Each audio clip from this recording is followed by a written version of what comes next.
धन्यवाद मानसीताई। यानंतर मी शेतकरी कामगार पक्षाचे खजिनदार माननीय अतुल म्हात्रे साहेब यांना विनंती करतो की त्यांनी आपल्या भावना व्यक्त कराव्या। वक्त्यांना विनंती आहे की स्टेजवरील मंडळींची नावं आपण घेऊ नका, उपस्थित व्यासपीठाचा उल्लेख करा। जोरदार टाळ्यांनी स्वागत करूया अतुल म्हात्रे यांचं। शेतकरी कामगार पक्षाचा 58वा वर्धापन दिन आणि ह्या कार्यक्रमासाठी मंचावर उपस्थित सर्व पाहुणे मला सांगण्यात आलेलं आहे कुणाचीच नावं घेऊ नका, कारण आपल्याला अनेक मान्यवर बोलणार आहेत। त्याच्यामुळे वेळेचं भान ठेवता फार विस्तृत न बोलता काही मोजकेच मुद्द्यांवरती मी बोलणार आहे। आज इथे एवढ्या प्रचंड संख्येमध्ये आपण कार्यकर्ते मंडळी उपस्थित आहात, त्याच्याबद्दल आपल्या सगळ्यांचे आभार।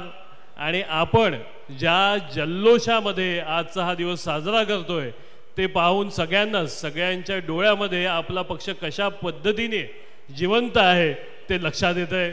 आज जे कोणी म्हणतात, कालच एका इंटरव्ह्यूमध्ये एका पत्रकाराने विचारलं की विरोधकांचं म्हणणं आहे की आपल्या अस्तित्वाची लढाई आहे, हे ती मंडळी आहेत जी स्वतःचं इमान विकतात, दुसऱ्या पक्षांमध्ये जातात, पण इथला कार्यकर्ता, इथला प्रत्येक कार्यकर्ता हा अढळ आहे आणि तो सातत्याने पक्षाच्या बरोबर राहणार आहे, तो कधीही दुसऱ्या बाजूला जाणार नाही। आज मला वाटतं इथे खैरे साहेबांनी आपल्याला पक्षाच्या जे इतिवृत्त वाचून दाखवलं त्याच्यामध्ये आत्तापर्यंत चालू असलेलं कार्य याची माहिती दिलीच। गौतम साहेबांनी त्याच्यामध्ये आपल्याला पक्षाचा इतिहास, विचारधारा याच्यावरती भाष्य केलं। मी विशेष त्याच्यावरती न बोलता फक्त सध्याचं वर्तमान आणि भविष्याची ओढ जी आपल्यासाठी आहे त्यावरतीच भाष्य करेन। आज येत्या काळामध्ये आपल्या पक्षाला अतिशय महत्त्वाचं स्थान प्राप्त झालेलं आहे। त्याचं विशेष कारण काय, तर या रायगडच्या भूमीमध्ये जिथे आपला पक्ष सर्वात प्रबळ पक्ष म्हणून, शेतकऱ्यांची, कामगारांची भूमिका प्रबळतेने मांडणारा पक्ष म्हणून ओळखला जातो, ह्या रायगडच्या भूमीमध्ये येऊ घातलेली तिसरी मुंबई आणि तिसऱ्या मुंबईसारखेच विविध प्रकल्प, गेल्या 10 वर्षाचा इतिहास जर आपण पाहिला तर ह्या तिसऱ्या मुंबईमध्ये होऊ घातलेल्या प्रकल्पांमध्ये बनणारे सर्व प्राधिकरणं, जसे की सिडकोच्या नावाखाली नैना आली, MMRDA, MSRDC, पनवेल महानगरपालिकेचं वाढीव क्षेत्र, हे सगळे जे प्राधिकरणं आलेली आहेत ही आपल्या पनवेल, उरण, पेण, कर्जत, खालापूर, अलिबाग ह्या उत्तर रायगडच्या भागामध्ये आलेले आहेत। तसेच दक्षिण रायगडमध्ये देखील अनेक सारे प्रकल्प आले। ह्या तिसऱ्या मुंबईसाठी अनेक सारे इन्फ्रास्ट्रक्चर प्रोजेक्ट, जसे की अलिबाग विरार मल्टीमोडल कॉरिडॉर आहे, त्याचबरोबरीने आपण पाहिलं महाऊर्जाचे, हाय टेन्शनचे अनेक सारे टावर आलेले आहेत, गेल किंवा रिलायन्सच्या गॅस लाईन आलेल्या आहेत। या सगळ्या प्रकल्पांचा, या सगळ्या प्राधिकरणांचा, विकास आराखड्यांचा, विकास नियमावलीचा आपल्या शेतकऱ्यांवरती, भूमिपुत्रांवरती होणारा जो परिणाम आहे, ह्या परिणामामुळे सातत्याने आपण काय पाहतो, तर आपल्या पक्षाला काम करण्याची जी संधी इथे उपलब्ध झालेली आहे, या संधीमध्येच आपल्या पक्षाचं जे महत्त्व आहे ती प्राप्त झालेलं आहे।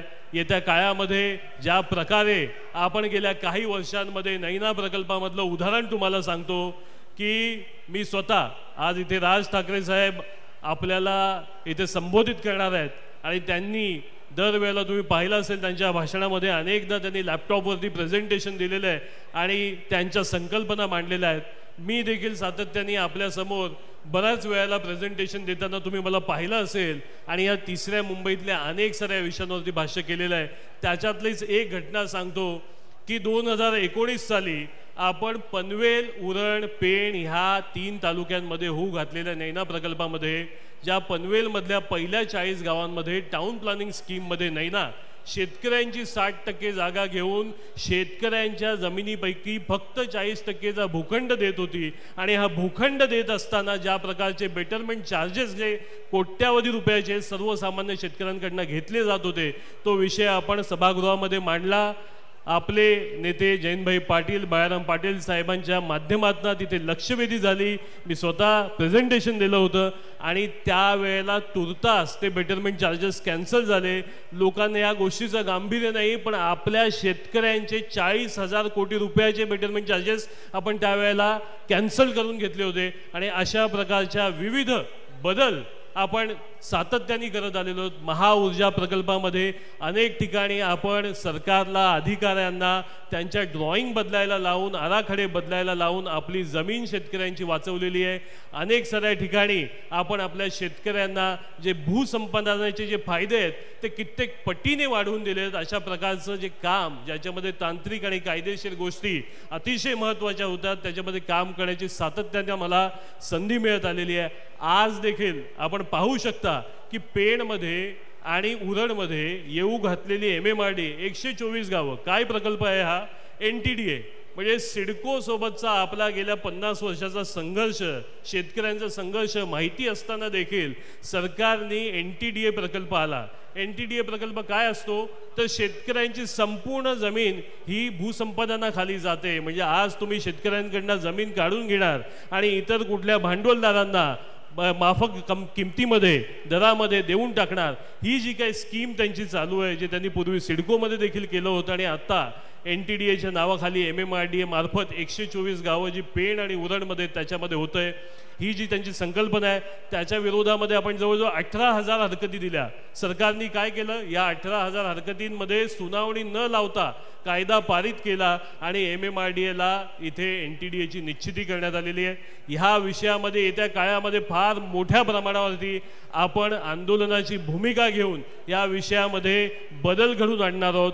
नैना, MMRDA ह्या प्रकारचे जे प्रकल्प आहेत जे शेतकऱ्यांवरती, भूमिपुत्रांवरती सातत्याने वार करतायत आणि त्यांच्या हक्कांचं त्यामुळे आपण ह्या सगळ्या विषयामध्ये बदल घडून आणणार आहोत.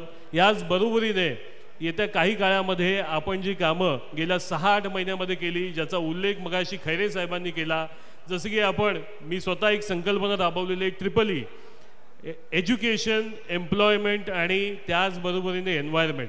एज्युकेशन या विषयामध्ये आपण AI प्रशिक्षण, आपण पाहताय AI मुळे जग बदलतंय. येत्या 10 वर्षामध्ये सर्व्हिस इंडस्ट्रीमधले बहुतांशी जॉब हे जाऊन AI करणार आहे. अशा कालावधीमध्ये आपण आपल्या युवकांना, आपल्या जे नुकताच पदवीधर झालेत या सगळ्यांना AIचं शिक्षण देण्याची गरज आहे. त्याच्यासाठी आम्ही काम करतोय. येत्या काळामध्ये अनेक AI प्रशिक्षणाची शिबिर आपण भरवणार आहोत. त्याचबरोबर तुम्ही पाहिलं गेल्या 6 महिन्यामध्ये आपण 12 रोजगार मेळावे घेतले आणि ह्या 12 रोजगार मेळावे आपण पेण, पनवेल, कर्जत या ठिकाणी घेतले, रोह्यामध्ये घेतले.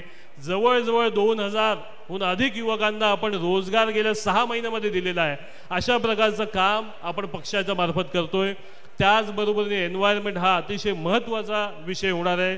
कारण जेव्हा आपण पाहतो की अशा प्रकारे जसं नवी मुंबई घडली तशीच तिसरी मुंबई घडते आणि आपले हे सगळे तालुके पनवेल, उरण, कर्जत, खालापूर, पेण, अलिबाग ह्याच्यामध्ये फार मोठ्या प्रमाणात येत्या 10 वर्षामध्ये आपल्याला विकास पाहायला मिळणार आहे. फार मोठ्या प्रमाणात शहरीकरण पाहायला मिळणार आहे. या शहरीकरणामुळे आपल्या पर्यावरणावरती होणारा जो बदल आहे या बदलामध्ये कुठेतरी आपण ही भूमिका घ्यायला हवी की पर्यावरणाविषयी फक्त झाडे लावा, झाडे जगवा नाही, तर त्याच्याही पलीकडचे कार्यक्रम आपल्याला येत्या दिवसांमध्ये करायचे आहेत.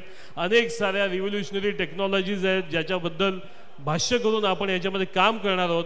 त्याच्यावरती विस्तृत बोलणार नाही, पण आज इथे कबुली देतो की ज्या प्रमाणात, ज्या प्रकारे आपण इथे जमलेला आहात. आज अनेकांनी उदाहरणं दिली मगाशी की कशा प्रकारे आपल्या शिलेदारांनी कधीही आपला लाल बावटा टाकला नाही आणि आपण देखील टाकणार नाही आणि सातत्याने शेतकऱ्यांसाठी, आपल्या कष्टकऱ्यांसाठी, आपल्या कामगारांसाठी आपण लढत राहणार आहोत. लाल बावटे की, लाल झेंडे की. धन्यवाद अतुलजी. यानंतर मी शेतकरी कामगार पक्षाच्या प्रवक्त्या माननीय चित्रलेखाताई पाटील यांना विनंती करेन की आपण आपल्या भावना व्यक्त कराव्या. जोरदार टाळ्यांनी स्वागत करूया चित्रलेखाताईंचं.